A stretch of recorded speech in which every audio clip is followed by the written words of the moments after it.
कोई भी आप अनुष्ठान करिए तो संकल्प पूर्वक आप अनुष्ठान करिए सज्जनों।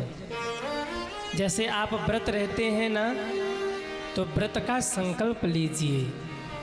अभी नवरात्रि का समय है, कई लोग नवरात्रि में व्रत रहते हैं।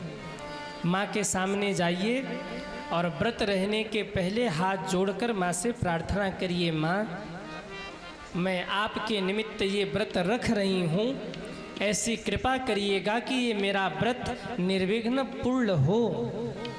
संकल्प पूर्वक व्रत करिए, संकल्प पूर्वक भजन करिए। जब आप दृढ़ संकल्पित होकर के भगत भजन करते हैं, जब दृढ़ संकल्प लेकर के व्रत करते हैं, तो देवी शक्तियाँ आपकी सहायता में जुट जाती हैं और आपका संकल्प पूरा हो जाता है। पर कलयुग चल रहा है ना, कई बार कलयुग नहीं चाहता कि आप अच्छे काम करें। आपके मन में आएगा मैं दान करूं, तो कलयुग आकर यहाँ हावी हो जाएगा। जैसे राजा परीक्षित के सिर पे हावी हो गया था, बोले क्या दान वान के चक्कर में तू पड़ा है, रख पैसा, दान नहीं करना चाहिए। कभी मन में आए मैं भजन करूं, तो कलयुग आपको दबाने का प्रयास करेगा। अरे क्या भजन भजन के चक्कर में परेशान है तू, चल बड़ी सुंदर फिल्म आ रही है, सीरियल आ रहा है, बैठ के सीरियल देख रहे। और मन फिर कलयुग की बात मान लेगा, आपकी बात नहीं मानेगा। कलयुग कई बार आपके संकल्प को पूरा नहीं होने देता। अच्छा, कई बार आप लोग भी व्रत रहते होंगे, पर कितना भी बचाओ, घर में पकौड़ी अगर बन रही हो तो मुख में तो पानी आ ही जाता है। हाँ, आप व्रत है एकादशी और घर का कोई सदस्य व्रत नहीं है और बढ़िया बढ़िया अपने लिए आइटम बना रहा है, तो आपके भी मुख में पानी आ गया और आपने कहा भैया जरा हम भी चख ले, और गलती से आपने कुछ उठा करके मुख में रख लिया, तो व्रत तो टूट गया। जैसे आप नवरात्रि का व्रत, कितने लोग नवरात्रि में व्रत हैं, वो हाथ उठाएं। कई सारे लोग हैं। कई बार गलती से हम कुछ मुख में रख लेते हैं, कोई अनाज वगैरह मुख में पा लेते, जिससे हमारा व्रत टूट जाता है। तो लोग कहते हैं गुरुजी अगर गलती से हमने कुछ खा लिया और व्रत टूट गया तो क्या करें? ध्यान दीजिए, अगर गलती से आपने कुछ खा लिया और आपका संकल्प व्रत टूट गया, तो इसके लिए हमारे संतों ने एक उपाय बताया है। क्या करें आप? जल लीजिए और जल लेकर के 12 बार मुख में जल रख करके उसे बार थूकिए, कुल्ला करिए 12 बार। 3 बार जल लेकर आचमन करिए, 3 बार जल लेकर ऊपर छिड़किए। और अगर आप नवरात्रि का व्रत है तो माँ के सामने जाइए, एक दीप जलाइए, दीप जलाकर माँ की आरती करिए और प्रार्थना करिए कि माँ हम तो अज्ञानी हैं, अज्ञान में पढ़कर हमारा व्रत भंग हो गया, मैं पुनः से व्रत का संकल्प लेकर के इस व्रत को आगे बढ़ाना चाह रहा हूँ या चाह रही हूँ, आप मुझ पर कृपा करें और मेरे अपराधों का क्षमा करें। ऐसी प्रार्थना करके कि हे माँ मेरी अपराधों को आप क्षमा करें, हम तो बालक हैं, आप आरती कर दीजिए। और जो चीज़ जो अन्न आपने मुख में रख लिया हो वो किसी को थोड़ा सा दान कर दीजिए और पुनः आप संकल्प लेकर व्रत का आरंभ करिए, आप दोष से मुक्त हो जाएंगे। इस प्रकार आपका संकल्प पूरा हो जाएगा। देखिए, व्रत का मतलब क्या है? केवल अन्न त्यागना ही व्रत का सच्चा अर्थ नहीं है।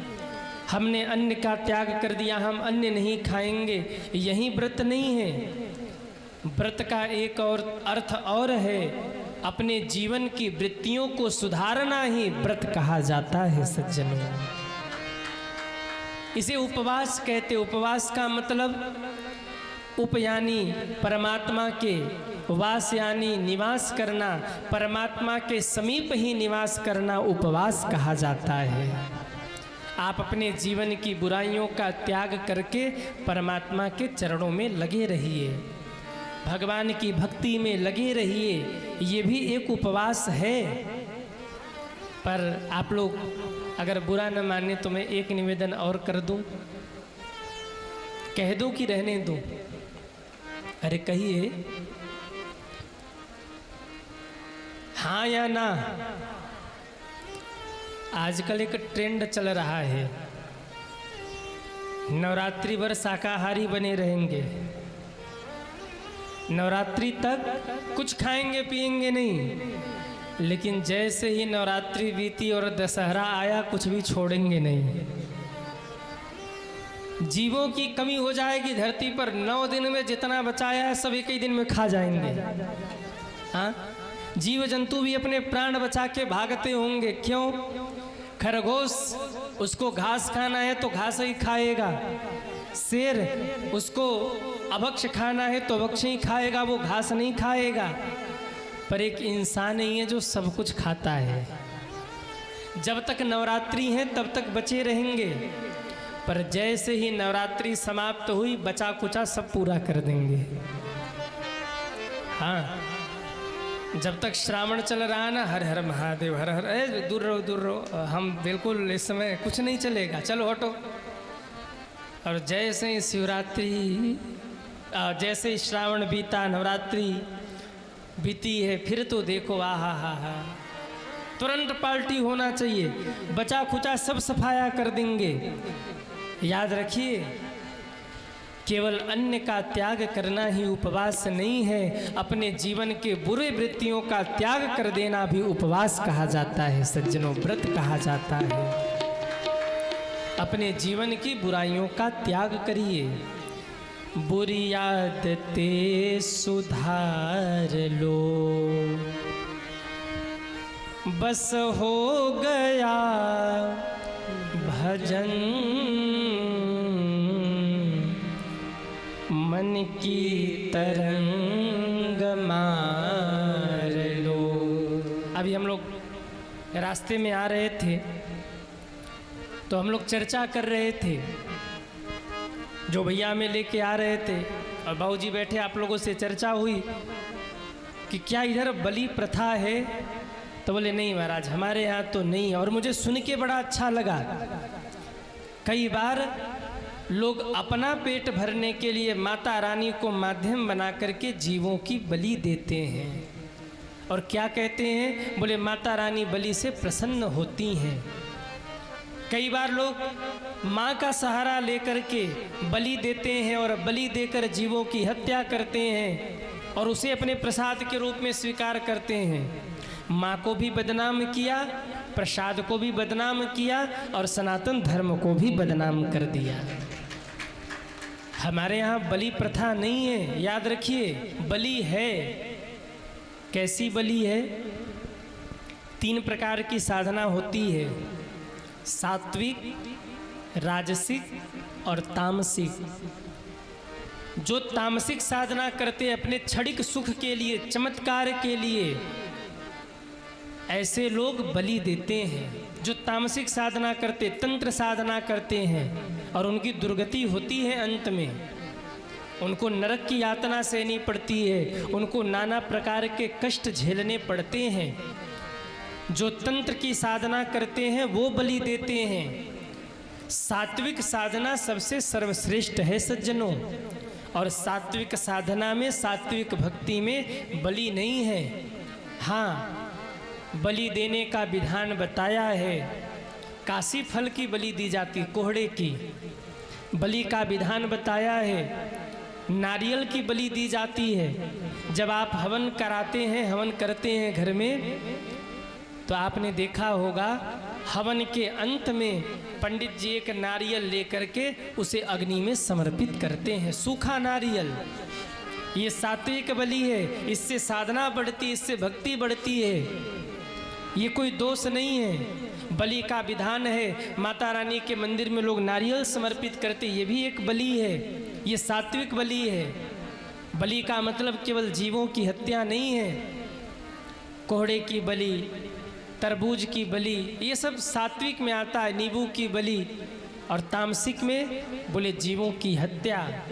और जो लोग भी ऐसा करते हैं, जीवों की हत्या करते हैं बलि के नाम पर, जो हमारे शास्त्रीय विधान में नहीं है, वो न तो यहाँ सुख पाते हैं और न तो परलोक में सुख पाते हैं।